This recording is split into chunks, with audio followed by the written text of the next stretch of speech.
Hi friends, आज के session में हम लोग बात करने वाले हैं गॉस का प्रमेय के ऊपर और इसका प्रूफ भी हम लोग देखेंगे।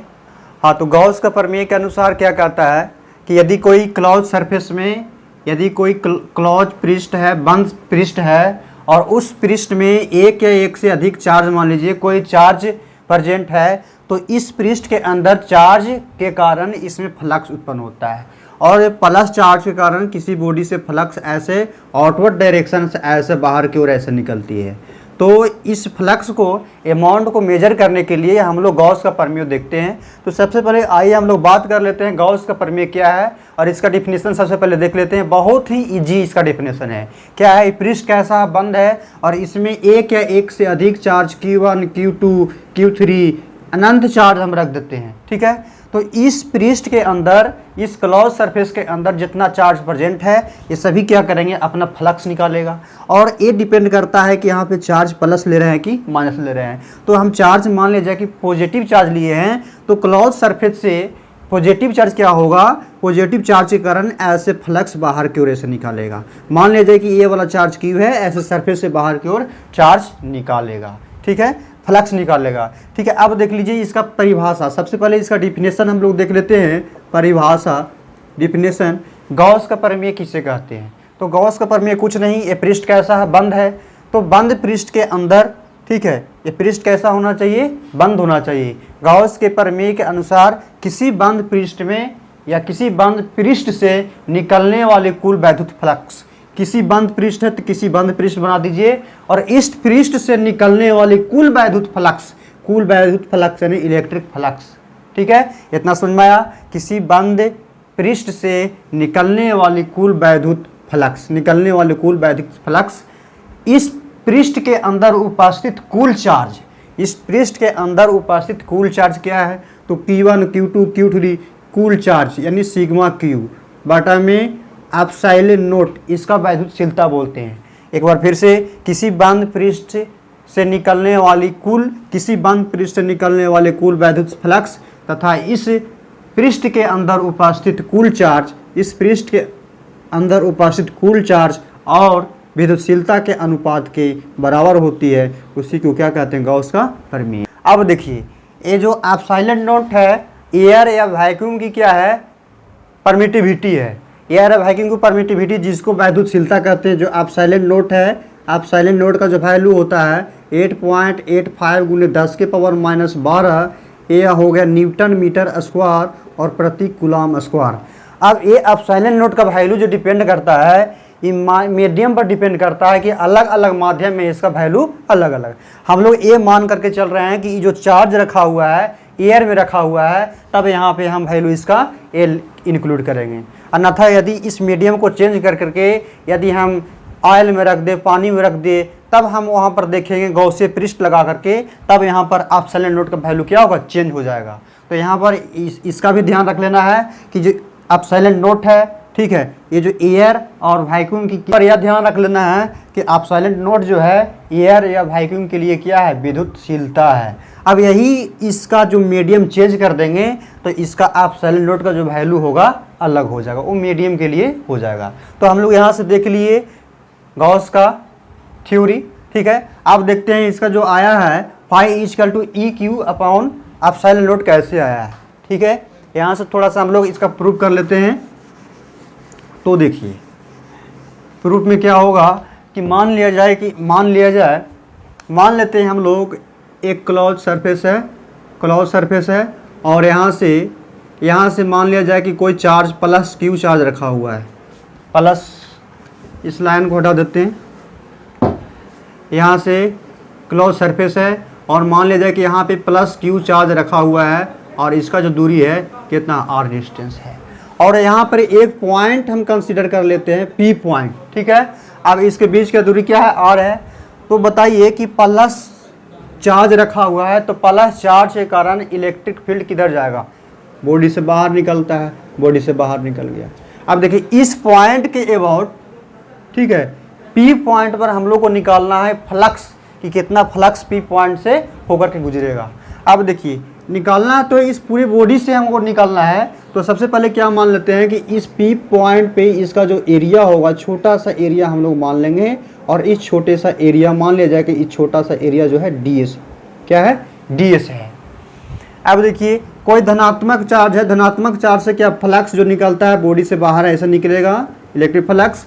और देखिए यहाँ पर छोटा सा एरिया मान ले रहे हैं, तो छोटा सा एरिया का सदिश, इसका डायरेक्शन किधर होगा, क्षेत्रफल सदिश, इसका डायरेक्शन किस ओर होगा, तो इसका डायरेक्शन लंबवत होगा, इस छोटे सा एरिया के लंबवत होगा, तो लंबवत तो ऐसे ही बनेगा लंबवत, तो ds का जो डायरेक्शन हो गया आपका a हो गया। अब बताइए वेक्टर E और क्षेत्रफल सदिश ds, इसके बीच का एंगल थीटा इक्वल टू कितना हो गया, 0 डिग्री हो गया, क्योंकि दोनों एक लाइन एक दूसरे को क्या है, एक ही पे लाइन है, एक लाइन एक दूसरे को संपाती है, माने एक ही पर मिल रहा है, और जो कि थीटा का वैल्यू कितना हो जाएगा, 0 हो जाएगा। अब थोड़ा सा देख लीजिए, कुछ नहीं, प्लस क्यू चार्ज रखे हैं, उसके बीच का डिस्टेंस कितना है, r है, और इस सरफेस पे छोटा सा एरिया हम लोग मान लिए P पॉइंट पे, छोटा सा एरिया जिसका सरफेस एरिया ds है, और इसका डायरेक्शन उसी ओर होगा जिस ओर इलेक्ट्रिक फील्ड की डायरेक्शन है। अब देखिए हम लोग इलेक्ट्रोस्टैटिक्स ऑफ कूलम्ब्स लॉ में पढ़े थे, इलेक्ट्रिक फील्ड इंटेंसिटी, कि कोई चार्ज रखा हुआ है प्लस क्यू चार्ज Q1 है और Q2 है, और इन दोनों के बीच का डिस्टेंस r है, तो इसका जब वैल्यू होता है क्या होता है, k इंटू फोर्स बराबर वैल्यू होता है, और electric field intensity due to unit positive charge पर कितना होता है, तो E इक्वल टू हम लोग देखे थे 1/4 पाई एप्सिलॉन नॉट और Q बटा में r², इतना होता है। तो इस पॉइंट पर P पॉइंट पर, यहाँ से यहाँ के बीच P पॉइंट पर इलेक्ट्रिक फील्ड इंटेंसिटी E का जो वैल्यू होगा 1/4 पाई Q बटा r² होगा। चलिए हम लोग अब क्या करेंगे, अब देख लेते हैं इसका डेरिवेशन करके। अब देखिए क्या यहाँ से हम लिख दे, देखिए पॉइंट P पर, ठीक है, P पर कुल वैद्युत क्षेत्र की तीव्रता, कुल वैद्युत क्षेत्र की तीव्रता E से डिनोट करते हैं, कुल वैद्युत क्षेत्र की तीव्रता हो गया ये आपका E। अच्छा, वैद्युत क्षेत्र की तीव्रता क्या हो जाएगा, 1/4 पाई एप्सिलॉन नॉट, और Q, ये चार्ज क्या है, Q रखा हुआ है, और इसका बीच का डिस्टेंस कितना है, R है, तो 1/4 पाई एप्सिलॉन नॉट Q बटा r², और इसका इक्वेशन नंबर कितना मान लेते हैं, 1 मान लेते हैं। ठीक है, यहाँ तक समझ में आ जाना चाहिए। यूनिट पॉजिटिव चार्ज के कारण इस पॉइंट P पर इलेक्ट्रिक फील्ड इंटेंसिटी का वैल्यू आपका E equal to 1/4 pi Q बटा r² होगा। अब देखिए, अब हम लोग गॉस के प्रमेय के अनुसार, प्रमेय से देखिए, गॉस के प्रमेय से क्या जानते हैं, फाई E इक्वल टू क्या हो जाएगा, E इंटू ds, इतना भी तो लिख सकते हैं, phi E equal to E into ds लिख सकते हैं। अब देखिए E क्या है, तो इलेक्ट्रिक फील्ड इंटेंसिटी है कि नहीं। अब यहाँ से देखिए इन दोनों के बीच का देखिए डायरेक्शन सेम है, angle theta equal to 0 degree. तब यहाँ से ये दोनों क्या है, वेक्टर है, और दो वेक्टर के डॉट प्रोडक्ट क्या होता है, ए बी कॉस थीटा। तो यहाँ से हम लोग लिख सकते हैं E into ds cos theta, और थीटा का वैल्यू 0 डिग्री, थीटा का वैल्यू क्या हो जाएगा, थीटा इक्वल टू 0 डिग्री हो जाएगा। तो यहाँ से सिर्फ E इंटू ds होगा, फाई E इक्वल टू। अब देखिए ds क्या है, ds इस छोटे सा P पॉइंट पर उपस्थित छोटे सा एरिया है, सरफेस एरिया है। तो सरफेस एरिया बराबर क्या होता है, ds यानी पृष्ठीय क्षेत्रफल एक ऐसा पूरा गोलाकार है, तो गोले का सरफेस एरिया 4 पाई r² हो जाएगा, गोले का सरफेस एरिया 4 पाई r² हो जाएगा। अब देखिए इसका क्या करेंगे, E बाहर निकाल दीजिए, और इसका जो है E इंटू ds कर दीजिए, ये आपको हो गया फाई E। अब यहाँ से phi E equal to E को ऐसे रहने दीजिए, और यहाँ पर हो जाएगा 4 पाई r²।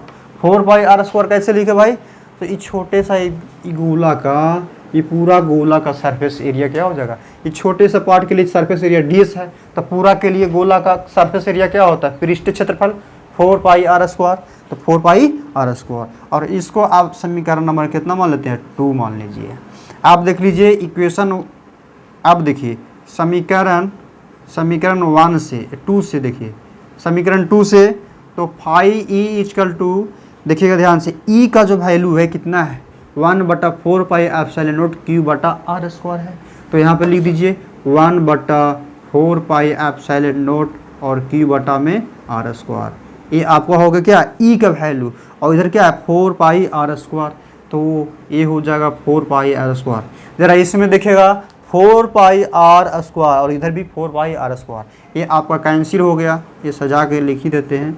ये हो गया 1, यहाँ पर क्यू ले लीजिए, क्यू और 4 pi R square into epsilon not, और इधर हो गया 4 पाई आर स्क्वायर, और 4 पाई आर स्क्वायर से 4 पाई आर स्क्वायर कैंसिल, और phi E equal to Q upon epsilon naught हो गया। तो ये आपका प्रूफ रहा है, ठीक है।